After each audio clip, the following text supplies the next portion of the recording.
हरिघण्टाणम् नमो सिद्धाणम् नमो आयुर्याणम् नमो जयाणम् नमो लोलसवसाहुणाम् पञ्चनमोकारो सर्वपावपणासनो मङ्गलानां संवेशे परमं हवै मङ्गलम् अज्ञानतिमिरन्दाना ज्ञानाञ्जनशलाकया नेत्रयोन्मिलितं येन तस्मै श्रीगुरुवे नमः मुखादेव्याकुक्षिरत्नम् शब्दजितवर्यात्मजम् राजचन्द्रहं वन्दे तत्त्वलोचनदायकम् प्रभु तत्त्वलोचनदायकम्।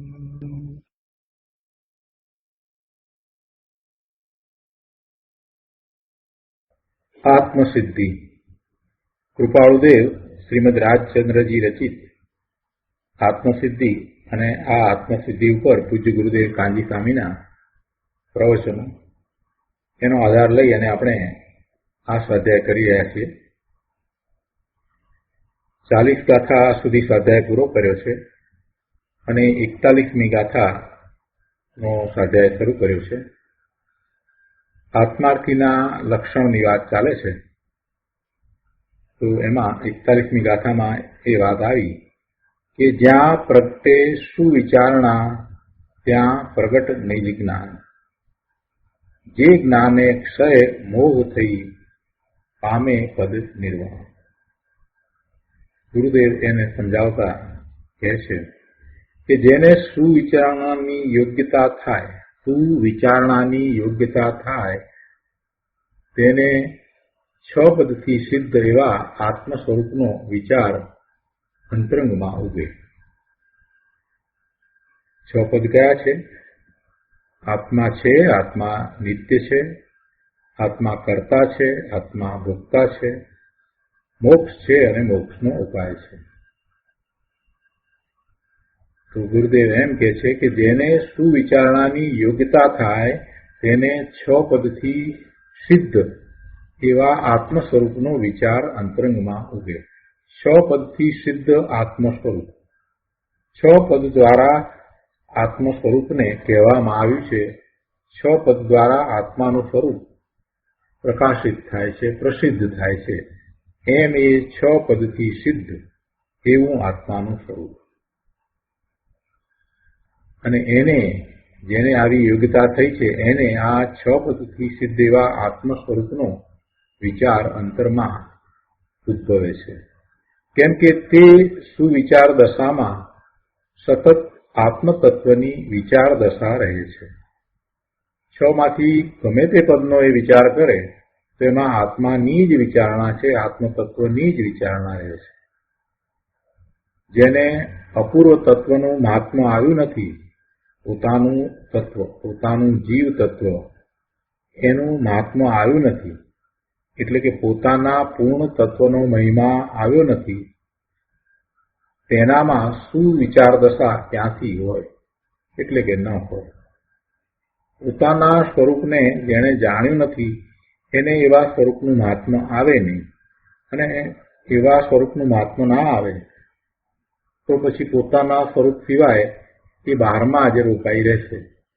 એની વિચારધારા બહારમાં પરના લક્ષ્ય થશે, સ્વરૂપના લક્ષ્ય થાય નહીં. ઘણા લોકો પહેલા મને કહેતા હતા અને હજી પણ કહે છે, તમે કહો છો પણ આ સ્વાધ્યાય કરી એટલી વાર તો બધું બરાબર ઠીક ચાલે છે, પણ પછી કંઈ આગળ પછી વાત બનતી નથી, પછી કંઈ એ વિચાર ચાલતો જ નથી. આખો દિવસ વાત કરો છો પણ સ્વાધ્યાય સાંભળતા હોઈએ ત્યારે ઠીક છે, પણ પછી તો કંઈ એ વાત ચાલતી નથી, અંતરમાં મનમાં એ વાત એ ચાલતી નથી. ક્યાંથી ચાલે? જો એનું કારણ ગુરુદેવે સમજાવ્યું કે પોતાના સ્વરૂપનું મહાત્મા સમજાયું હોય એને જ સ્વરૂપનું લક્ષ થાય ને એના વિશે વિચારે. જેની કિંમત હોય ને એનો વિચાર આવે. જેમાં એમ લાગતું હોય કે આ ઉપયોગી છે, આ યુઝફુલ છે, આ સારું છે, આ ઈષ્ટ છે, આ કાર્યકારી છે, આ લાભદાયી છે, આ સુખદાયી છે, એવી કોઈ પણ અંદરમાં દ્રષ્ટિ પડી હોય ને તો એના સંબંધીના વિચાર ચાલુ થાય. પણ આ તો સ્વાધ્યાય દરમિયાનમાં આત્માની વાત કરીએ એટલી વાર બરાબર, અને પછી આત્મા ક્યાં? તો કે આત્મા બુકમાં. એટલે પછી વિચારણા ક્યાંથી ચાલે? વિચારણા ચાલવાનું કેવી રીતે થાય? અમે તો પુસ્તક વાંચીએ કે ન વાંચીએ ગમે ત્યારે આત્માનો વિચાર કરીએ છીએ, કેમ કે આ એટલું બધું ઘૂંટાઈ ગયું છે એ સિવાય બીજી વાત કંઈ ચાલતી જ નથી. ભલે ને બહારમાં કોઈને ખબર પડે કે ન પડે, આપણે આપણામાં રહીએ એટલે બરાબર. સ્વરૂપને વિશે સ્થિરતા થતી નથી, લીનતા થતી નથી, એકાગ્રતા પણ નથી થતી, છતાંય વિચારણા તો સ્વરૂપની જ ચાલે. આખો દિવસ એ જ વાત હોય, બીજી કોઈ વાત ન હોય. સવારે ઉઠીએ અને રાત્રે સુઈ જઈએ તો એ જ વાત ચાલતી હોય અંદરમાં, બીજું શું વાત હોય? જગત પ્રત્યે એક પ્રકારની ઉદાસીનતા સહજ રીતે પ્રગટ થાય છે. આત્માના સ્વરૂપનું મહાત્મા આવે છે એમ એમ આત્મા સિવાયના બીજા બધા પદાર્થો વિશે એમ જ ભાવ રહે કે બરાબર છે, બધું બરાબર છે, બધું બરાબર છે. એથી વિશેષ કોઈ ભાવ થતો નથી. જે છે તે બધું બરાબર છે, બધું વ્યવસ્થિત છે, અને ખરેખર બધું વ્યવસ્થિત છે. ખરેખર બધું વ્યવસ્થિત જ ચાલે છે. જગતમાં કાંઈ અવ્યવસ્થા છે જ નહીં. તો આપણને લૌકિક દ્રષ્ટિએ એવું લાગે કે આ આમ છે ને તેમ છે, પણ વાસ્તવમાં જેને ભોગવવાનું છે એને પાપ કર્યા છે એટલે એને એવા ઉદય આવે છે. એને ઉદય કેમ આવે છે? લોકો દુઃખી કેમ છે? તો કે પોતે એવા પાપ કરીને આવ્યા છે એટલે એવા સંયોગો મળ્યા છે. અને છતાંય મહાપુરુષોએ તો બતાવ્યું છે કે છતાં પણ એવા ઉદયની વચ્ચે પણ તું સુખી થઈ શકે એમ છો. તારા સ્વરૂપનો વિચાર કર તો તને એ સંયોગોનું દુઃખ ઓછું થઈ જશે. માત્ર સ્વરૂપનો વિચાર કરતા જ એ સંયોગોનું દુઃખ ઓછું થાય. અને જો તું સ્વરૂપનું લક્ષ કરે અને એકાગ્રતા કરે તો પછી સંયોગોને કારણે તું દુઃખી થવાનો જ નથી. સ્વરૂપમાં જે વસ્તુ નથી, પોતામાં જે વસ્તુ નથી, એને કારણે દુઃખી ક્યાંથી થાય? પણ આ તો સમજની વાત છે. તો ગુરુદેવ અહીંયા એ વાત કહે છે કે જેને અપૂર્વ તત્વનું મહાત્મા આવ્યું નથી, પોતાનું સ્વરૂપ, પોતાનું જીવ તત્વ કેવું છે એનું એને મહાત્મા આવ્યું નથી, એટલે કે પોતાના પૂર્ણ તત્વનો મહિમા આવ્યો નથી, તેનામાં સુવિચાર દશા ક્યાંથી હોય? અને સુવિચાર દશા નથી તો પછી એકાગ્રતા એ ક્યાં કરવાનો છે? અને એકાગ્રતા કરતો નથી તો પછી સ્વાનુભૂતિ પણ થશે નહીં, એટલે કે સમ્યક નહીં થાય. એને સમ્યક જ્ઞાન કેવી રીતે થાય? એટલે કે ન થાય. આટલે સુધી આપણે ગઈકાલે સ્વાધ્યાય કર્યો હતો. હવે આજે આગળ વાત લઈએ. કહે છે ગુરુદેવ કે આત્મા શું છે તેની ભલી વિચારણા થઈ અવશ્ય પોતાના શુદ્ધ આત્મપદનું જ્ઞાન પ્રગટે છે. સમ્યક દર્શન પ્રગટવાનું એક કારણ જે છે, શરૂઆતનું કારણ જે કહીએ તો આ છે કે પોતાના સ્વરૂપનું મહાત્મા આવે એવો અભ્યાસ કરવો જોઈએ, એવા સ્વાધ્યાય કરવા જોઈએ, એવા સ્વાધ્યાય કરવા જોઈએ. દ્રવ્ય સ્વરૂપનો જે કાંઈ અભ્યાસ કરે એ અભ્યાસ કર્યા પછીથી વિચારવું જોઈએ કે આમાંથી મારી વાત કેટલી, આમાંથી મારી એટલે આત્માની વાત કેટલી, એમાંથી હું કોણ છું એ સમજાયું, મારા વિશે એમાં કેટલી વાત આવી, એટલે કે આત્મા વિશે શું વાત આવી, પ્રયોજનભૂત વાત શું છે. જો ધર્મના પુસ્તકોના પ્રકારો ઘણા, આમ તો મુખ્ય તો 4 પ્રકાર કહીએ છીએ આપણે, પણ એ સિવાય બીજું કેટલું ધર્મના નામે ત્યારે તમને મળે. વધુ કંઈ વાંચીએ એટલે ધર્મ થઈ જાય એમ બનતું નથી. મહાપુરુષોના જીવન ચરિત્ર વાંચવાથી પ્રેરણા મળે, પણ એ જ વાંચ્યા કરીએ આખી જિંદગી તો એથી કાંઈ ધર્મ થતો નથી. એટલે વિચારણા એવી ક્યારે થાય કે એવા દ્રવ્યશ્રુતનો અભ્યાસ કરવામાં આવે તો પોતાના સ્વરૂપ વિશેની વાત આવે, એમાં રસ પડે અને એનો અભ્યાસ, સતત એનો અભ્યાસ, કેવી રીતે છે મારું સ્વરૂપ, બસ એ જ એક વાત અંદર લાગી હોય તો એને પછી ગુરુદેવ અહીંયા કહે છે કે એને આત્મપદનું જ્ઞાન પ્રગટે છે. શું કહ્યું અહીંયા? કે આત્મા શું છે તેની ભલી વિચારણા થઈ અવશ્ય પોતાના શુદ્ધ આત્મપદનું જ્ઞાન પ્રગટે છે. લોકો કહે છે કે કંઈ કરીએ તો થાય, પણ આત્મા પોતાની જ્ઞાન ક્રિયા સિવાય બીજું કશું એ કરી શકે છે કે કેમ, તેનો નિર્ણય તો કરો. એટલે કે તમે, આત્મા એટલે તમે તમારી જ્ઞાન ક્રિયા સિવાય બીજું શું કરી શકો તેમ છો એ જરા વિચાર કરો. એનો નિર્ણય તો કરો કે તમે શું કરી શકો છો. બીજું કાંઈ કરી શકતા નથી. ગુરુદેવનું એમ કેવું છે. ભગવાન આત્મા જ્ઞાન ક્રિયા કરે, બીજું કાંઈ કરે નહીં. પરના કામ એ કરતો નથી. એ પદાર્થને ભોગવતો પણ નથી ને પદાર્થમાં કાંઈ ફેરફાર પણ કરતો નથી. એ પરનો કરતા પણ નથી ને પરનો ભોગતા પણ નથી. માત્ર એ પોતે જ્ઞાન ક્રિયા કરે છે, બીજું કાંઈ કરતો નથી. સ્વનું લક્ષ નથી ને પરનું લક્ષ કરે છે તો વિભાવ ભાવે થાય છે, અને વિભાવ ભાવ થાય છે તે વખતે પણ એની જ્ઞાન ક્રિયા તો ચાલુ જ છે. જે વિભાવ ભાવ થયા છે, શુભ કે શુભ ભાવ થયા છે, એને જાણવા વાળી જ્ઞાનની પર્યાય એ સમય પણ હોય જ છે કે આત્મા સતત જ્ઞાન ક્રિયા કરે છે. કોઈને એમ હોય કે પ્રથમ પુણ્ય કરીએ કે કંઈક કરીએ એમ કાંઈક કહે અને પછી પણ એ કાંઈક પરનું થતું જ નથી.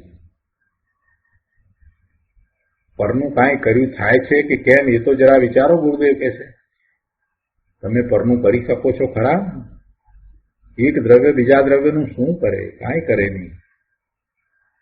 જીવ માત્ર મિથ્યા જ્ઞાન અથવા સુજ્ઞાન કરી શકે છે. જ્ઞાન જ કરે છે, અને જ્ઞાનમાં એ સ્વરૂપનું લક્ષ કરે છે તો જે જ્ઞાન થાય છે તે શું જ્ઞાન છે? સમ્યક જ્ઞાન છે. પરનું લક્ષ કરે છે એ વખતે પણ જ્ઞાન તો થાય છે, પણ એ માહિતી રૂપ છે, એ મિથ્યા છે, અને એમાં જે એની માન્યતા છે, જે શ્રદ્ધા છે, ખોટી શ્રદ્ધા છે, એને લીધે એને આક્રમણ બંધ થાય છે. પણ વાસ્તવમાં એવી માન્યતા કરે છે ત્યારે પણ એ પરનું કાંઈ કરી શકતો તો નથી. પર સંબંધી એવા વિચાર કરે કે આ પરનું આમ કરું, કોઈને સુખી કરું, કોઈને આમ મદદ કરું, વગેરે વગેરે એ વિચાર કરે, પણ એથી કરી એ પરનું કાંઈ કરી શકે છે એમ નથી. કોઈને જઈ અને 100 રૂપિયાની મદદ કરી આવે કે $10ની મદદ કરી આવે એટલે એ એમ માને કે મેં મદદ કરી, પણ એમ નથી. એને તો માત્ર ભાવ કર્યો, એ શુભ ભાવ છે, અને એ $10 કે 100 રૂપિયા જે કાંઈ જવાના હતા તે ગયા, એને કાંઈ કર્યું છે એમ નથી.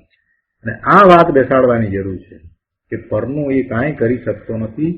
એ સમયે જે પૂતગળ એવા પૈસા એનું જે થવાનું હતું તે જ થયું છે. આણે તો માત્ર ભાવ કર્યો, અને એ ભાવ શુભ ભાવ છે એટલે પુણ્યનો બંધ પડશે, પણ મુક્તિ નહીં મળે. એ દ્વારા સ્વરૂપમાં નહીં જવાય, એ દ્વારા સમ્યક દર્શન નહીં પ્રાપ્ત થાય. શુભ ભાવ દ્વારા સમ્યક તો પ્રગટ કરી શકાતું નથી. જ્યાં સુધી શુભ ભાવમાં રહ્યો છે ત્યાં સુધી એ બહારમાં રહ્યો છે, બહારમાં રોકાઈ રહ્યો છે, એટલે એને સ્વરૂપ તરફ જવાનો અવકાશ નથી. શુભને છોડીને સ્વરૂપમાં જવાય છે, શુભને છોડીને સ્વરૂપમાં જવાય છે, પણ શુભમાં ઇષ્ટપણું સ્થાપીને ત્યાં ત્યાં રોકાઈ રહેશે શુદ્ધમાં જઈ શકશે નહીં. ગુરુદેવે પાયાની વાત અહીંયા કરી છે કે એ પરનું કાંઈ કરી શકતો નથી. એટલે કહે છે કે જરા તમે વિચાર તો કરો કે પરનું તમારાથી કાંઈ થાય છે? જરાક તો વિચાર કરો. પરનું કાંઈ કરી શકતો નથી. તેથી જ્ઞાનીએ તો જ્ઞાન ક્રિયા, જ્ઞાનની ક્રિયા કરવા કહ્યું છે. તું જ્ઞાન ક્રિયા કરી શકે એવો છે, બીજું કાંઈ કરી શકતો નથી. અને જ્ઞાન ક્રિયા દ્વારા જ તારા સ્વરૂપનો અનુભવ કરી શકીશ. અહીંયા કહે છે કે સંસાર બુદ્ધિથી અટકીને માત્ર મોક્ષ સ્વરૂપની વિચારણા કરવામાં અનંતું કરવાનું આવ્યું.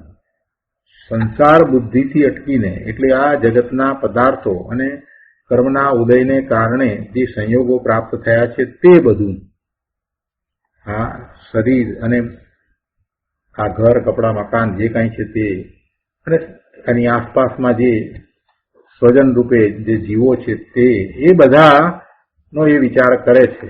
એટલે એમાં અહીં કાંઈક કરવાની બુદ્ધિ કરે છે, કાંઈક ભોગવવાની બુદ્ધિ કરે છે, એ બધી સંસાર બુદ્ધિ છે. રળવા કમાવાના ભાવ એ પણ સંસાર બુદ્ધિ છે અને દયાદાનના વિકલ્પ એ પણ સંસાર બુદ્ધિ છે. કહે છે કે સંસાર બુદ્ધિથી અટકીને માત્ર મોક્ષ સ્વરૂપની સુવિચારણા કરવામાં અનંતુ કરવાનું આવ્યું. એમાં અનંતો પુરુષાર્થ છે. તારી આખી જિંદગી એમાં ચાલી જાય એવો એમાં પુરુષાર્થ છે. મોક્ષ સ્વરૂપની સુવિચારણા કરવામાં અનંતુ કરવાનું આવ્યું. પોતે મોક્ષ સ્વરૂપ છે, પોતે મુક્ત સ્વરૂપ છે, એની વિચારણા, એની સુવિચારણા. પોતે મોક્ષ સ્વરૂપ છે અને એ સ્વરૂપ પોતે પર્યાયમાં પ્રગટ કરી શકે છે. જે ત્રિકાળ મોક્ષ સ્વરૂપ એની દશા છે એવી દશાને પર્યાયમાં પ્રગટ કરી શકે એવો સક્ષમ પણ છે. તો એવી સુવિચારણા કરવામાં અનંતુ કરવાનું આવ્યું. પોતાના તત્વની જેને ખબર નથી તેને વસ્તુમાં સુખ સાધનની બુદ્ધિ છે, પર પદાર્થોમાં સુખની બુદ્ધિ છે. પોતાના તત્વની જેને ખબર નથી એટલે કે પોતાના તત્વમાંથી જ સુખ, શાંતિ અને આનંદની પ્રાપ્તિ થાય છે એવી જેને ખબર નથી તે બહારમાં આ વસ્તુઓમાં, પર પદાર્થોમાં સુખની શોધ કરે છે. એમાં એને એ સાધન છે અથવા તો એ સુખનું કારણ છે એવી બુદ્ધિ પડી છે. તત્વની પ્રતીતિ વિના આખો ભવ વ્રત, તપ, ગુરુની સેવા, બાહ્ય ચારિત્ર પાળે અરે 6 મહિનાના ઉપવાસ કરીને મરી જાય એટલે દુબળો થઈ જાય, છતાં આત્માનું અંશે પણ ભાન થતું નથી. પુરુષાર્થની દિશા આખી ઉલટી છે. પરના લક્ષ્ય જે પુરુષાર્થ છે એ સાચો પુરુષાર્થ નથી. શરીરની અપેક્ષા સહિત જે તપ છે તે બાહ્ય તપ એ જ્ઞાની પુરુષોને જેમને અંતરંગ તપ છે એને સહજ રીતે હોય છે. એટલે આ બિચારો અજ્ઞાની પણ એમ માને છે કે બાહ્યમાં જે કાંઈ તપ થાય છે એ જ તપ છે, એટલે એમાં એ ભોળવાઈ જાય છે. પણ જઈને પૂછતો નથી જ્ઞાનીને કે તમે શું કરી રહ્યા છો.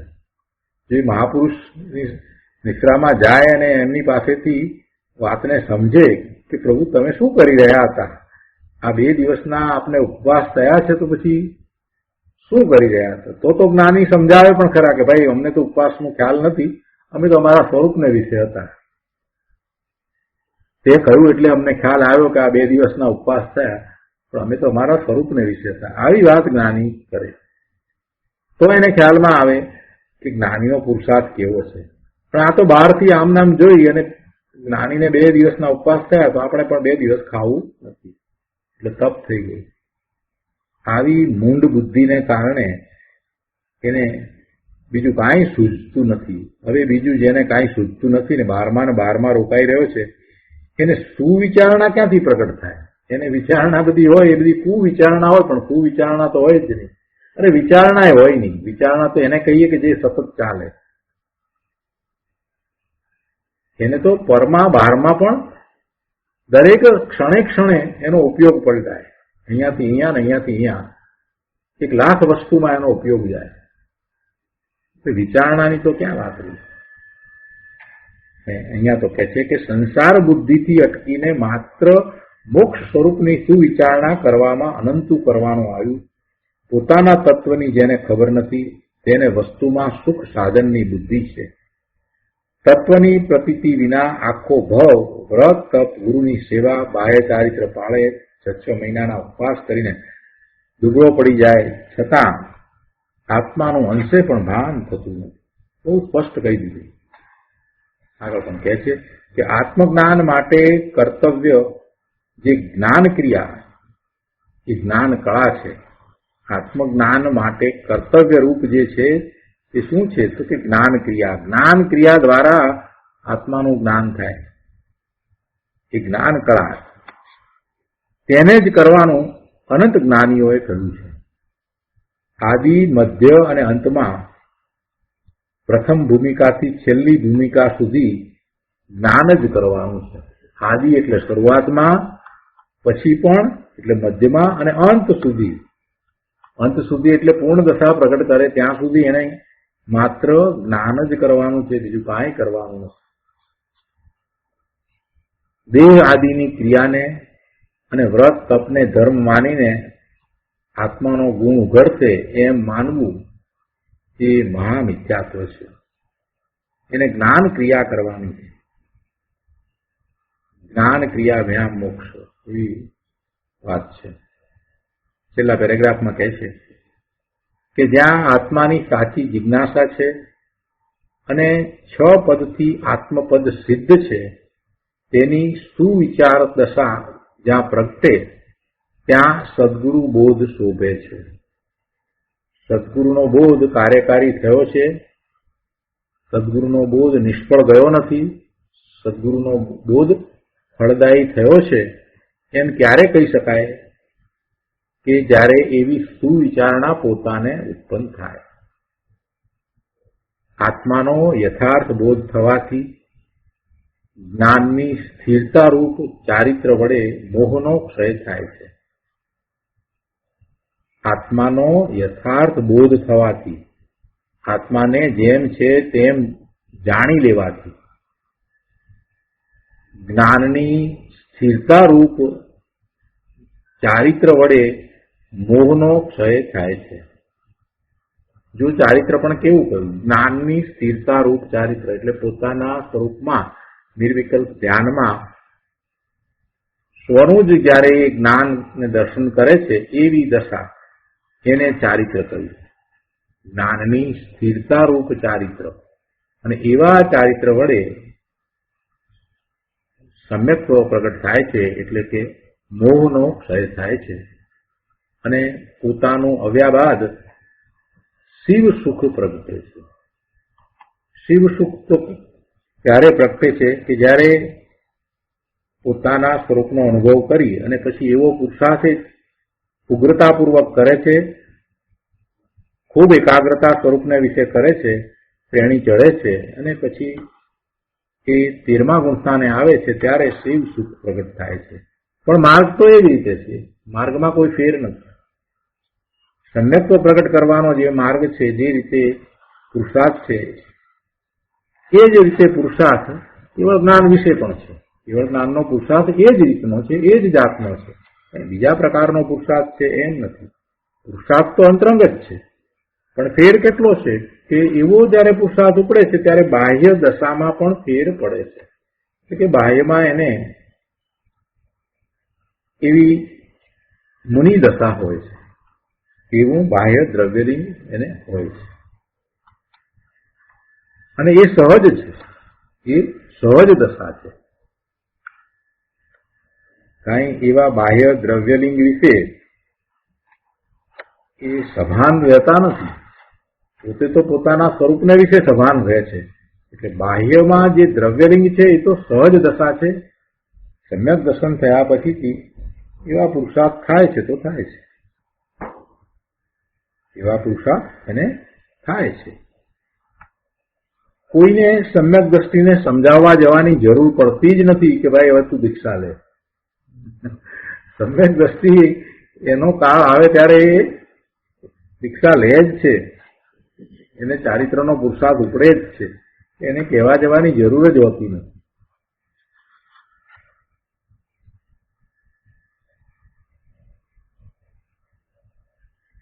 અહીંયા કહે છે કે આત્માનો યથાર્થ બોધ થવાથી જ્ઞાનની સ્થિરતારૂપ ચારિત્ર વડે મોહનો ક્ષય થાય છે અને પોતાનું આવ્યા બાદ શિવ સુખ પ્રગટે છે. આત્માર્થી વિચારે કે હું જ અવિનાશી બેહદ સુખ સ્વરૂપ છું.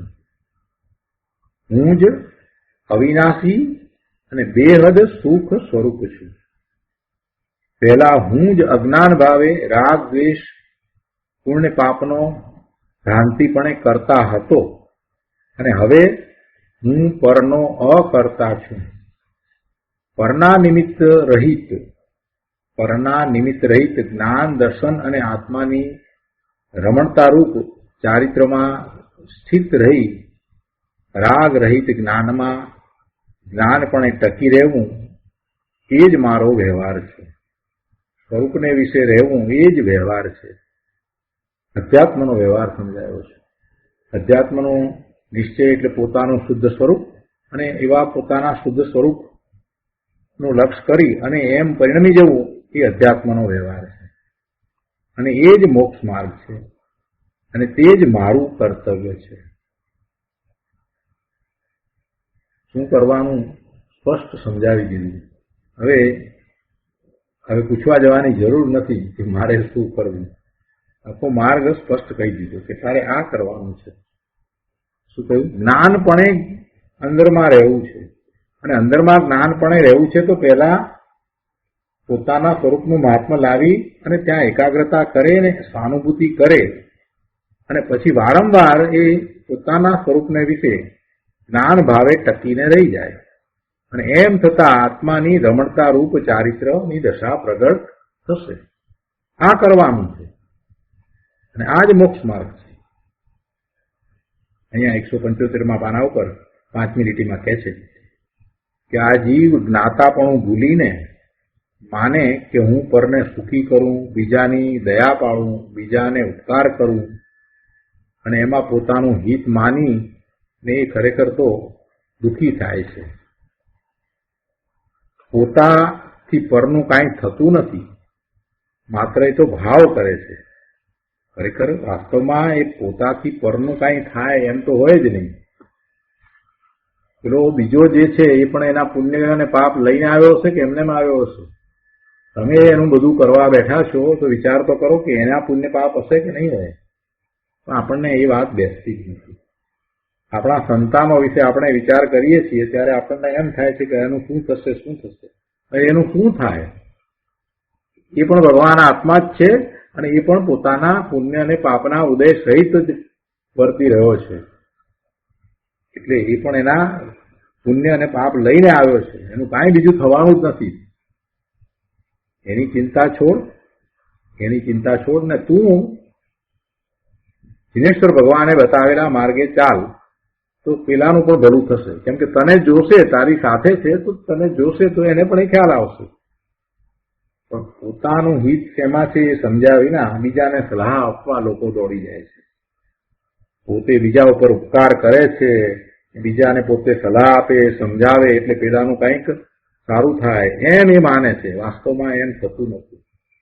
બીજાની દયા પાડું છું, ખરેખર એ બીજાને બચાવી શકતો નથી, દયાએ પાડી શકતો નથી. માત્ર એવો ભાવ કરે છે એટલે કે પોતાના એવા શુભભાવમાં એ રોકાઈ રહે છે અને એમ કરતા તો એના સ્વભાવ ભાવની હિંસા થઈ જાય છે. ફળભાવે રોકાયો ને, શુભ કે અશુભ ભાવે રોકાયો એટલે પોતાના સ્વભાવ ભાવની હિંસા થાય છે. એટલે એ ખરેખર એ પોતાનું હિત માને છે, એમાં પણ હિત કરતો નથી, પણ એ દુઃખી થાય છે. કેમ કે એને આશ્રવને બંધ થશે, ભવના ભ્રમણ થશે. એટલે અત્યારે પણ એ દુઃખી છે અને પછી પણ ભવિષ્યમાં દુઃખી જ થશે. પોતાથી પરનું કાંઈ થતું નથી, છતાં હું છું તો પેલાનું કાર્ય થાય છે એમ મિથ્યા માને છે. એવી ઊંધી માન્યતા કરે છે અને યોગાનુયોગ કદાચ એવું થાય પણ ખરું, એવું થઈ પણ જાય તો એ પેલાના પ્રારબ્ધને કારણે છે, એટલે પેલાના પુણ્યના ઉદયને કારણે છે, નહીં કે તમે કંઈક કરો છો માટે થાય છે. કોઈને ભણવા માટે મદદ કરીએ ને પછી આપણે અભિમાન કરીએ કે જો મેં એને મદદ કરી એટલે એ એન્જિનિયર થયો. અરે ભાઈ, એ એન્જિનિયર થવાનો હતો એ તો પુણ્યને કારણે થયો અને તમે 2-5 હજાર રૂપિયાની મદદ કરી તો એ પણ એનું પુણ્ય હતું, માટે એ પૈસા એને પહોંચ્યા છે. એ પૈસા તમારા જવાનો કાળ હતો અને પેલાને પ્રાપ્ત થવાનો કાળ હતો. તમને દાનનો જયારે વિકલ્પ આવ્યો, તમને એને મદદ કરવાનો વિકલ્પ આપ્યો કે ભાઈ આ છોકરાને 5,000 રૂપિયાની મદદ કરીએ તો એનું ભણવાનું ચાલુ રહે અને એમ તમે દર વર્ષે એને મદદ કરતા ગયા ને એ છોકરો એન્જિનિયર થયો 4 વર્ષમાં, તો તમે અભિમાન કરો કે મેં એ છોકરાને એન્જિનિયર બનાવ્યું, મેં મદદ કરી એટલે એન્જિનિયર થયો, બિચારા પાસે કાંઈ હતું નહીં. અને આ વાત તમે 50 માણસોને કહો છો. હવે જરાક વિચાર કરો, શાંતિથી વિચાર કરો કે પેલો જે છે એ છોકરો એ અહીંયા વર્તમાન પર્યાયમાં તમારા કરતા મોડો આવ્યો એટલે છોકરો ને તમે મોટા. વાસ્તવમાં તો તમારી ને એની ઉંમર સરખી છે. એ અનાદિથી છે ને તમે પણ અનાદિથી છો. જીવ માત્ર અનાદિથી છે. એટલે પહેલો તો એ છોકરો કયો એ ભૂલ, તમારાથી નાનો માન્યો એ ભૂલ. તમે પર્યાયનું જ લક્ષ કર્યું. બીજી વાત, એ એવા પુણ્ય લઈને આવ્યો હતો કે એન્જિનિયર થાય, એમાં તમે શું કરો? ત્રીજી વાત, એનું પુણ્ય પણ એવું જ હતું કે એને જ્યારે જરૂર હોય ત્યારે એના પૈસાની પ્રાપ્તિ પણ થઈ જાય, એ પણ એનું પુણ્ય હતું. અને તમારે એ વખતે તમારા પૈસા જાય એવું પણ નક્કી હતું. એટલે આ બધું જે સંયોગ જે બન્યો એમાં તમે નકામા અભિમાન કરો છો. તમને ભાવ આવ્યો, શુભ ભાવ આવ્યો અને મદદ કરવાનો ભાવ આવ્યો, બસ ઠીક છે.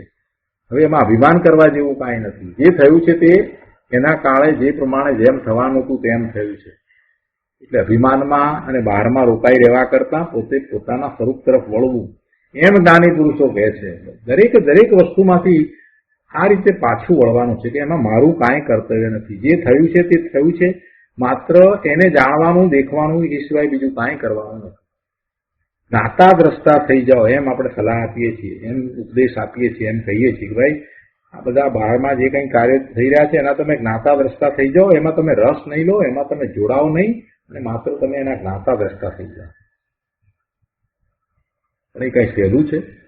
સ્વરૂપની દ્રષ્ટિ ન થઈ હોય તો જ્ઞાતા દ્રષ્ટા એ ક્યાંથી થવાનો હતો? એને સ્વરૂપમાંથી આવતા આનંદનો અનુભવ થયો છે તો એ બહારમાં જે કાંઈ છે એના પ્રત્યે એને ઉદાસીનતા થાય, એમાં એને રસ ન પડે. એ બધું બહારમાં જે છે ફિક્કું લાગે. પણ સ્વરૂપનો અનુભવ નથી થયો એને તો બહારમાં જ મીઠાશ છે. સ્વરૂપનો અનુભવ નથી થયો એને પછી બહારમાં જ મીઠાશ લાગે છે ને બહારમાં એ રોકાઈ રહે છે. એક અથવા બીજા પ્રકારે એ બહારમાં એ રોકાઈ રહેવાનો છે. એટલે શું કરવા જેવું છે? સુવિચારણા. એવી સુવિચારણા, આત્માના લક્ષ્ય સુવિચારણા, અને એમ કરીને આગળ વધીને પોતાના સ્વરૂપનો અનુભવ કરવાનો છે, સમ્યક્ત્વ પ્રગટ કરવાનો છે. આ બધી કર્તાપણાની બુદ્ધિ છોડી દેવાની છે. પરનો કરતા તો એ છે જ નહીં, પણ એ બુદ્ધિ એને હવે છોડવાની જરૂર છે. હવે કાળ પાકી ગયો છે. જ્યાં લગી કર્તાપણાની, રાગ આદિની રુચિ છે, એની મીઠાશ છે, ત્યાં લગી આત્માની ક્ષણે ક્ષણે અનંતી હિંસા થાય છે. એટલે પોતાના આત્માની, પોતાના સ્વભાવ ભાવની એમાં હિંસા થાય છે.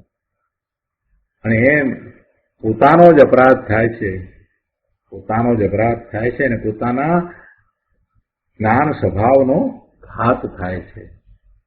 આ જ્ઞાનાવરણી એને નથી નડતું, એ પોતે પોતાને નડે છે. કહે છે ને કે આ કર્મો નડે છે એટલે શું કરીએ? અરે ભાઈ, તું તને નડી રહ્યો છે. તું તારો પ્રમાદ છોડે અને સ્વરૂપનું લક્ષ કરે તો તને કાંઈ નડતું નથી. જેટલા સમ્યક દ્રષ્ટિ થયા છે એ બધા પૂર્વે મિથ્યા દ્રષ્ટિ જ હતા. બધા મિથ્યા દ્રષ્ટિ હતા, એ બધા સમ્યક દ્રષ્ટિ થયા છે. એટલે તું પણ વર્તમાનમાં જો મિથ્યા દ્રષ્ટિ છો તો તું પણ સમ્યક દ્રષ્ટિ એમની જેમ થઈ શકે છે. એમણે જે રીતે પુરુષાર્થ કર્યો, પ્રમાદ છોડ્યો, એ રીતે તું પણ કરે તો થઈ શકે છે. એમાં ક્યાં કાંઈ અઘરું છે? આગળના પેરેગ્રાફમાં ત્રીજી લીટીમાં કહે છે, ચોથી લીટીમાં કહે છે કે હું આત્મા છું, નિત્ય છું વગેરે 6 પદના યથાર્થ વિવેક સહિત સુવિચાર દશાથી આત્માનું જ્ઞાન થાય. તેને આત્મજ્ઞાન દ્વારા મોહનો ક્ષય થાય.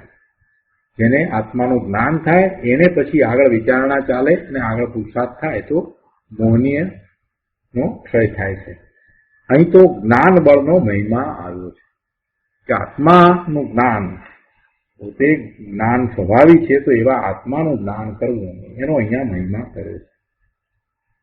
શાસ્ત્રમાં કહ્યું છે ને કે જ્ઞાન ક્રિયાભ્યામ મોક્ષ, એવું એક સૂત્ર છે. જ્ઞાન ક્રિયાભ્યામ મોક્ષ.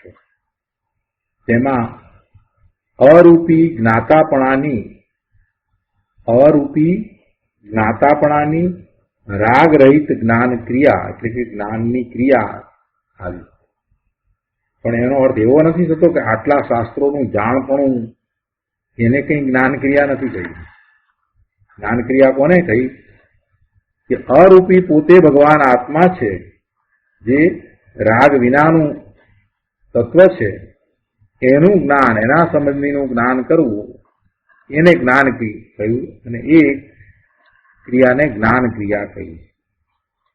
એમ નહીં કે આટલા શાસ્ત્રોનું જાણપણું, માહિતી મેળવવી, એને વાંચી જવા, એની ચર્ચા કરવી, પંડિતાઈ કરવી, એને જ્ઞાન નથી કહ્યું. અથવા તો આટલી દેહ આદિ જળની ક્રિયા કરવી કે આટલા પુણ્ય આદિ કરવા, એવું કઈ અંદર આવ્યું નથી. આત્માનો ગુણ જ્ઞાન છે, આત્માનો જ્ઞાન ગુણ છે. તેથી જ્ઞાન વિના બીજું કાંઈ આત્મા કરે એમ માનવું તે મિથ્યા દર્શન શલ્ય છે, એ મિથ્યા માન્યતા છે. જ્ઞાનની ક્રિયા વડે જ્ઞાનમાં ઠરે એટલે રાગ દ્વેષ નહીં થાય. જ્ઞાનની ક્રિયા વડે જ્ઞાનમાં ઠરે એટલે આત્મામાં ઠરે એટલે રાગ દ્વેષ નહીં થાય. એ આત્મામાં ઠરે છે ત્યારે એ જ્ઞાન જ કરે છે, બીજું કાંઈ કરતો નથી. સ્વરૂપનું જ્ઞાન કરે છે. પોતાનું અનંત ગુણ રૂપ જે પરિણમન છે, અનંત ગુણનું જે પરિણમન, એક રૂપ પરિણમન છે, તો એનું એ જ્ઞાન કરે છે. પોતાનું અનંત ગુણ રૂપ સ્વરૂપ છે અને એવા અનંત ગુણનું પરિણમન છે, દરેક ગુણનું પરિણમન, અને એ એક રૂપે એને અનુભવમાં આવે છે. તો એ અનુભવ જે છે તે જ્ઞાન છે, પોતાના અનંત ગુણોના પરિણમનનું જ્ઞાન. એટલે એ જ્ઞાન ક્રિયા વડે એ ખરેખર તો એ પોતે પોતાના અનંત ગુણોના પરિણમનનું જ્ઞાન કરે છે. એ જ્ઞાન કરે છે એ જ અનુભવ છે. એટલે એમ થતા એને રાગ દ્વેષ ઉત્પન્ન થતા જ નથી. આગળ કહે છે કે અહીં તો તીવ્ર જ્ઞાન દશા વડે મોહ ક્ષયની વાત કરી છે. તીવ્ર જ્ઞાન દશા વડે મોહના ક્ષયની વાત અહીંયા તો કરી છે. એટલે મુખ્યપણે એક બે ભવે મોક્ષ પદની પ્રાપ્તિ થઈ છે. નિત્યાત્વ ગયા પછીથી, સમ્યક્ત્વ પ્રગટ થયા પછીથી એને થોડાક ભાવમાં મોક્ષ જરૂરથી થાય છે. સ્વચ્છંદ એટલે સ્વરૂપની અસાવધાની. સ્વચ્છંદ એટલે સ્વરૂપની અસાવધાની. સ્વચ્છંદને એમ પણ કહ્યું કે એમાં એને ઊંધી માન્યતા છે, એ સ્વચ્છંદ એમ પણ કહેવામાં આવ્યું. અગાઉ એવો પણ અર્થ કરવામાં આવ્યો. ભ્રાંતિ અને સ્વચ્છંદ એને બહુ નજીકનો સંબંધ છે. સ્વચ્છંદે વર્તે છે તો એને અંદરમાં કાંઈક ભ્રાંતિ છે, અંદરમાં ખોટી ઊંધી માન્યતા છે, એટલે સ્વચ્છંદે એ વર્તે. તો કહે છે કે ભ્રાંતિની છેદન દશા. એક તો સ્વચ્છંદ એટલે સ્વરૂપની અસાવધાની છે, એ અસાવધાનીને એને છોડવાની છે, અને જે ભ્રાંતિ છે એને છેદવાની છે, તો એને સુવિચાર દશા પ્રગટ થાય, અને તેનું ફળ જ્ઞાન દશા છે. સ્વરૂપની સાવધાની કરી પોતાની ભ્રાંતિને એટલે મિથ્યા માન્યતાને છોડીને સુવિચારણા થાય, તો એના ફળ સ્વરૂપે એની જ્ઞાન દશા થાય છે. ચારિત્રથી વિષય કસાય વાસનાનું છેદન એ વિતરાગ દશા. પછી જ્ઞાન દશા થયા પછીથી એનો પુરુષાર્થ આગળ વધે છે, તો એને સહજ અંતરંગ ચારિત્ર થાય છે, અને એ અંતરંગ ચારિત્ર દ્વારા વિષય કસાય વાસનાનું છેદન થાય છે, અને એ વિતરાગ દશા છે. કસાય રહિત દશા, 12મા ગુણસ્થાને કસાયોનો નાશ થાય છે, અને પછી 13મા ગુણસ્થાનની અર્યંત દશા પ્રગટ થાય છે. એટલે કહે છે કે એ વડે આત્માની છેલ્લામાં છેલ્લી પૂર્ણ પવિત્ર દશા મોક્ષ પદની પ્રાપ્તિ થાય છે. તેનું કારણ શુદ્ધ આત્મ સ્વરૂપ એવું નિજ પદ છે. ઉપાળુદેવે પણ આ જ વાત કરી છે ગુરુદેવે પણ શાસ્ત્રોના સારરૂપ આ જ વાત કરી છે કે પોતાને એવા નિર્મળ પરિણામ થવાનું કારણ પોતાનું નિજ પદ છે, પોતાનું સ્વરૂપ છે. તેની યથાર્થ વિચારણાને સુવિચારણા અહીં કહી છે. સ્વરૂપની વિચારણાને સુવિચારણા કહી છે. પુણ્યથી કે દેહની ક્રિયાથી આત્માનો ગુણ પ્રગટે એમ અહીં નથી કહ્યું. કોઈ શુભભાવ દ્વારા કે દેહની ક્રિયા દ્વારા આત્માનો ગુણ પ્રગટે એમ અહીંયા નથી કહ્યું. સુવિચારણાથી એ ગુણ પ્રગટે છે. બસ આટલી વાત છે. સુવિચારણા. હવે જે લોકો આવી સુવિચારણા કરે છે એમને તો અત્યારે વર્તમાનમાં લોકો ગણતા જ નથી કે તમે તો કાંઈ કરતા જ નથી. એવું કહેનારા એવો છે ને, બસ આત્મા આત્મા કરવો, બીજું કાંઈ કરવું જ નહીં. ગુરુદેવની પાસે પણ એવા માણસો આવ્યા હતા ગુરુદેવના પ્રવચનમાં કે કરના ધરના કુછ નહીં ઓર હો ગયા ધર્મ. કરના ધરના કુછ નહીં ઓર હો ગયા ધર્મ. એટલે કે બીજું કાંઈ કરવાનું તો તમે કહેતા નથી, એને બસ એક વાતો કરવાની એટલે ધર્મ થઈ જશે. શું કેવું એનું? સુવિચારણાનું મહાત્મ્ય અહીંયા 41મી ગાથામાં સમજાયું. હવે 42મી ગાથામાં સુવિચારણા પ્રગટે તે માટે આત્માના 6 પદ, આત્મા વિશેના જે 6 પદ છે એ ગુરુ શિષ્યના સંવાદ રૂપે આગળ કહેવામાં આવશે. તો એના સંબંધીની આ 42મી ગાથા છે. અને પછી 43મી ગાથામાં એ 6 પદ કહેવામાં આવશે અને પછી ગુરુ શિષ્યના સંવાદ રૂપે બીજી બધી ગાથાઓ દ્વારા એની સ્પષ્ટતા કરવામાં આવશે. તો આપણે 42મી ગાથા અત્યારે હવે લઈએ છીએ. તો પહેલા તો આપણે 42મી ગાથા બોલીશું. તો પ્રભુ 42મી ગાથા બોલો. ઉપજી તે સુવિચારણા મોક્ષ માર્ગ સમજાય ગુરુ શિષ્ય સંવાદથી બાખું શતપદ આય. શું કહ્યું કે ઉપજે તે સુવિચારણા મોક્ષ માર્ગ સમજાય ગુરુ શિષ્ય સંવાદથી ભાખું શતપદ આય. ગુરુદેવ એને સમજાવતા કહે છે કે આ 6 પદનો યથાર્થ વિચાર સમજાય ત્રિકાળ અવિરોધ મોક્ષ માર્ગ સમજાય છે. જો આ 6 પદ દ્વારા મોક્ષ માર્ગ સમજાય છે.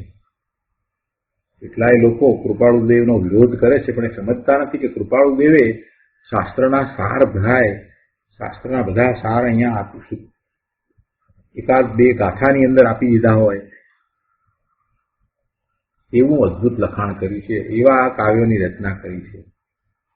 આ 6 પદનો પત્ર જે લખ્યો છે ને 6 પદ દ્વારા જે ઘણા શાસ્ત્રો વાંચતા જે આપણને જ્ઞાન થાય, જે દ્રવ્યશ્રુત જાણવામાં આવે એ બધું એમાં આવી જાય છે. શબ્દો જુદા છે શાસ્ત્રોમાં, અર્ધમાગધી ને સંસ્કૃતમાં જે શબ્દો આવ્યા હોય એના પછી એ રીતે અર્થ પણ કરવામાં આવ્યા હોય અને એટલું વ્યાકરણ ને વિભક્તિ ને બધી સમજ પણ હોય ત્યારે એ સમજાય. કૃપાળુદેવે તો સાદી ભાષામાં એ સમજાવી દીધું છે 6 પદનો પત્ર જે આપ્યો એમાં, અને એને કારણે આ આત્મસિદ્ધિની રચના થઈ. એટલે ગુરુદેવ અહીંયા કહે છે કે આ 6 પદનો યથાર્થ વિચાર સમજાય એટલે એ સમજમાં આવે તો અવિરોધ મોક્ષ માર્ગ સમજાય છે. જે મોક્ષ માર્ગમાં કાંઈ વિરોધાભાસ છે જ નહીં એવો અવિરોધ મોક્ષ માર્ગ સમજાય છે. આ મોક્ષ માર્ગ તો ત્રિકાળ છે એટલે કહે છે કે ત્રિકાળ અવિરોધ મોક્ષ માર્ગ સમજાય છે. પાત્રતા એવી હોવી જોઈએ. પાત્રતા વિના અને તત્વ પામવાની તૈયારી વિના પોતાની મતિ કલ્પનાએ, પોતાના સ્વચ્છંદે જો જ્ઞાનીના ન્યાયો સમજાય નહીં તો પછી એ સદગુરુનો આશ્રય લીધો એ પણ એને નકામો જશે. કેમ કે પોતે સ્વચ્છંદે વર્તશે ને અને એવી પાત્રતા પણ નથી અને તત્વ પામવાની તૈયારી પણ નથી. પાત્રતામાં તો મુખ્યતા એ જ છે કે પોતાને અંદરમાંથી લાગી ગઈ હોય લગ્ની, એવી લગ્ની લાગી ગઈ હોય તો પાત્રતા કેળવાઈ જાય. એટલે જો એવી લગ્ની લાગી છે તો સદગુરુના આશ્રય વડે અને પોતાની પાત્રતા વડે વિચાર કરે તો સમ્યક દર્શન શું, લોકોમાં ધર્મના નામે ઘણા મતભેદ છે તેનું કારણ શું, એટલે કે આ ખોટું શું ચાલી રહ્યું છે ને શા માટે ચાલી રહ્યું છે, ખોટું ચાલવાનું કારણ પણ એને સમજવું તો જોઈએ ને. ખોટું છે અને એ શા માટે ખોટું ચાલી રહ્યું છે એ પણ એને સમજવું તો પડશે, નહીંતર એ પણ પાછો ખોટી વાતમાં આવી જાય. એટલે એ મતભેદો છે તો તેનું કારણ શું અને આત્માનો લોકોત્તર માર્ગ શું એ બધું એને સમજાઈ જાય. સુવિચાર દશાથી સતત વિચાર કરે તો ત્રણેય લોક અને ત્રણેય કાળના બધા ન્યાય જેમ છે તેમ સમજાય છે. મુમુક્ષુને મૂંઝવણ ન થાય. સાચો મુમુક્ષુ હોય ને એને પ્રશ્ન થાય એ સમાધાન માટેનો પ્રયત્ન કરે અને સમાધાન એને પ્રાપ્ત પણ થઈ જાય. એને શંકા ન થાય અને આશંકા થાય. અને આશંકા થઈ છે તો પછી એનું સ્પષ્ટીકરણ પણ એને મળી જ જાય છે. એટલે એ કાંઈ મૂંઝાતો નથી. એને પોતાના સ્વરૂપ વિશે પાક્કો નિર્ધાર થયો છે કે હું ભગવાન આત્મા ત્રિકાળ શુદ્ધ છું, સિદ્ધ ભગવાન સમાન મારું શુદ્ધ સ્વરૂપ છે. વર્તમાન પર્યાયમાં મલિનતા છે પણ મારું સ્વરૂપ તો ત્રિકાળ શુદ્ધ જ છે અને એવા શુદ્ધ સ્વરૂપને હું પર્યાયમાં પ્રગટ કરી શકું એવા સામર્થ્ય વાળો છું.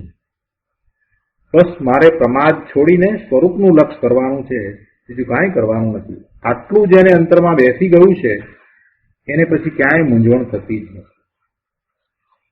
અવિકારી શાંત પરના નિમિત્ત વિનાની સહજ જ્ઞાતા શક્તિ તે હું અને પ્રકૃતિના નિમિત્તે થતું, પ્રકૃતિ એટલે કર્મની પ્રકૃતિ, કર્મની પ્રકૃતિના નિમિત્તે થતું બીજું બધું એ મારાથી જુદું પર છે.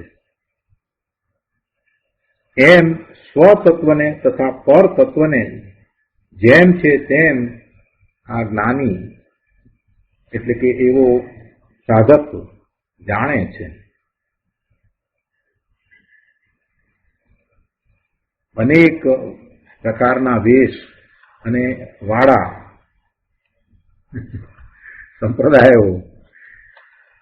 સંપ્રદાયમાં સંપ્રદાય હોય પાછા, એની અંદર પાછા પેટા સંપ્રદાય, એની અંદર પાછા પોતાના ગ્રુપ હોય. અરે ભગવાન, આ બધું ક્યાં જઈને અટકશે? એ બધા શા માટે એવા સંપ્રદાયો થાય છે ને એમાંય પછી પાછા ગ્રુપ પડે છે, બધું શા માટે થાય છે? વિચાર કરીએ તો ખ્યાલ આવે કે પોતાના માનને પોષવા માટે જીવો એવા પોતાને જ્યાં ગમે છે ને પોતાનું જ્યાં માન જળવાય છે ત્યાં એવા એ ગ્રુપ બનાવીને બેસી જાય છે. જ્યાં પોતાને માન નથી આપતા ત્યાંથી એ નીકળી જાય છે. એટલે આ જે વાળા જે થયા છે ને એ તો પોતાના માનને કારણે, અભિમાનને કારણે થયા છે અને પોતાના મતના આગ્રહ, આ બધું અનેક પ્રકારના વેશ, વાળા, મતાગ્રહ એ બધું જે પોતે પાત્રતા પ્રગટ કરી અને સદગુરુની નિશ્રામાં સુવિચારણા કરે છે એને એ બધું ટળી જાય છે. ખોટી માન્યતા એને ટળી જાય છે. સમ્યક શ્રદ્ધા અને મિથ્યા શ્રદ્ધાના વિચાર, શું સમ્યક કહેવાય અને શું મિથ્યા કહેવાય, કઈ શ્રદ્ધા સમ્યક અને કઈ શ્રદ્ધા મિથ્યા. સમ્યક જ્ઞાન અને મિથ્યા જ્ઞાન, કયું જ્ઞાન સમ્યક કહેવાય અને કયું જ્ઞાન મિથ્યા જ્ઞાન કહેવાય. સમ્યક ચારિત્ર અને મિથ્યા ચારિત્રના વિચાર, સાચું ચારિત્ર શું અને ખોટું ચારિત્ર શું, એ બધું એ વિચારણામાં એ યથાર્થપણે કરે છે. જેમ છે તેમ એની વિચારણા એને થાય છે અને એને એ સમજે છે. દયા, પુણ્ય, દેહ આદિની ક્રિયારૂપ બાહ્ય જળજનિત વ્યવહાર એ બધાનો ભેદ જ્ઞાન સહિત વિચાર પોતાની નિર્મળતા માટે કરે છે. એટલે કે પોતાને એવા નિર્મળ પરિણામ કરવા છે એ માટે એ કરે છે. તો હવે આ વિચારણા થઈ એટલે આ વિચારણાના આશ્રય, આ વિચારણાના કારણે એનો એવો પુરુષાર્થ ઉપડે છે તો સમ્યક દર્શન, સમ્યક જ્ઞાન અને સમ્યક ચારિત્રના પરિણામ થાય છે. કહે છે કે આ વિચારણા ના આશ્રયે સમ્યક દર્શન જ્ઞાન અને સમ્યક જ્ઞાનમાં સ્થિર થવારૂપ જ્ઞાનની રમણતા રૂપ ચારિત્રમય મોક્ષ માર્ગ પહેલા તો એને સમજાય છે અને પછી એવો એને અનુભવ પણ થાય છે. અને એ બધી વાત હવે શિષ્ય ગુરુના સંવાદ રૂપે કહેશે. શિષ્ય છે એ આત્માર્થી શિષ્ય છે, એ સાધક છે, પોતાના સ્વરૂપની પ્રાપ્તિના પુરુષાર્થમાં એ રોકાયો છે. તો તે શ્રી ગુરુને પ્રશ્ન કરે છે, એના સમાધાન શ્રી ગુરુ આપે છે અને એ બધું ગુરુ શિષ્યના સંવાદ રૂપે આગળની ગાથાઓમાં કહેવાશે. આ શિષ્ય છે તે આત્માર્થી છે, તે શ્રી ગુરુને લક્ષ્ય વર્તવાનો કામી છે. શ્રી ગુરુના લક્ષ્ય વર્તવાનો કામી છે એટલે કે શ્રી ગુરુને જેવું સ્વરૂપને વિશે લક્ષ્ય છે એવા જ લક્ષ્ય એ પણ વર્તવાનો કામી છે, ઈચ્છુક છે. શિષ્ય પોતે ક્યાં અટક્યો છે તે શ્રી ગુરુ સમજે છે એટલે એને એ પ્રમાણે માર્ગદર્શન પણ આપે છે. સાચા હિતનો કામી સુવિનિત શિષ્ય ગુરુ પાસે તત્વ સમજવા આવ્યો તો એ તત્વ સમજ્યા વિના પાછો જવાનો નથી. તત્વને પામવાની તૈયારી વાળા લાયક પ્રાણી, લાયક જીવો એ જ ગુરુ પાસે જાય છે અને એ પછી તત્વને સમજે જ છે, પોતાના સ્વરૂપનો અનુભવ પણ કરે જ છે. અને પછી આ ઉપરથી એક આખી વાર્તા, પરદેશી રાજાની વાત કહેવામાં આવી છે અને એ વાર્તા આખી વાંચવા માટે મારી અનુમોદના છે. તો આ રીતે આપણે 42મી ગાથા અહીંયા પૂરી કરીએ છીએ. એટલે અહીંયા એ રીતે 42મી ગાથા પૂરી થતા 3 અધિકાર પૂરા થયા. સૌથી પહેલો અધિકાર જે હતો 23મી ગાથા સુધીનો એ ભૂમિકાનો, ત્યાર પછી મતાર્થીના લક્ષણ અને ત્યાર પછીથી આત્માર્થીના લક્ષણ. એમાં 42મી ગાથા સુધી 3 અધિકાર પૂરા થયા છે. અને હવે જેને માટે થઈ અને આ આત્મસિદ્ધિ લખાઈ છે એ મૂળ વાત આવે છે. 43મી ગાથાની અંદર 6 પદની વાત કરવામાં આવી છે અને પછી 6 પદ દ્વારા આખો મોક્ષ માર્ગ સમજાવવામાં આવ્યો છે. 6 પદ છે એનો આપણે વિચાર કરવાનો છે. 6 પદ ઉપરનો પત્ર છે એ પણ વાંચી જવા જેવો છે. ત્યારે આત્મસિદ્ધિનો આપણે સ્વાધ્યાય કરીએ છીએ ત્યારે આ 6 પદનો પત્ર બધાને વાંચી જવા માટે ખાસ મારી વિનંતી છે. આવતી વખતે આપણે આ 6 પદનો વિચાર કરીશું અને આનો સ્વાધ્યાય આગળ વધારીશું. તો આજનો સ્વાધ્યાય આપણે અહીંયા સુધી રાખીએ છીએ. હવે સુખધામ બોલીએ. સુખધામ અનંત